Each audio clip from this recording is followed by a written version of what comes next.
আমি যখন আইএসএসবি পাশ করে আর্মিতে যোগদান করলাম, তার আগে 6 মাসের ট্রেনিং নিয়েছিলাম কোয়েটা শহরে জেএসপিসিটিএস।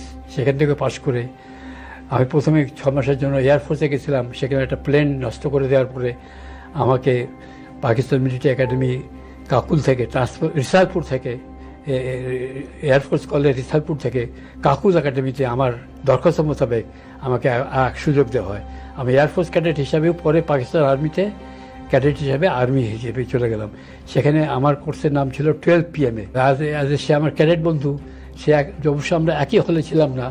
আমি যে হলে থাকতাম, যে রুমে থাকতাম, সেখানে কর্নেল হামিদ এবং মেজর জেনারেল মোহাম্মদ চৌধুরী যে DGFI ছিল, এই তিনজন এক রুমে ছিলাম। আর এক হলে ছিল জিয়াউর রহমান, আর এক হলে ছিল সফিউল্লাহ, এরা ছিল। তো অ্যাজ এ ক্যাডেট হিসেবেই আমরা বন্ধুত্ব শুরু হয়ে গেল তখনই। জিয়াউর রহমানের ফাদার ছিলেন কলকাতায় চাকরি করতেন, আমার ফাদারও কলকাতায় চাকরি করতেন। জিয়াউর রহমান ক্যাডেট হিসেবে ভর্তি হয় করাচি থেকে। 47-এ যখন দেশ ভাগ হয়, জিয়াউর রহমানের ফাদার পাকিস্তান আউট করে বটে, কিন্তু চলে যায় করাচিতে।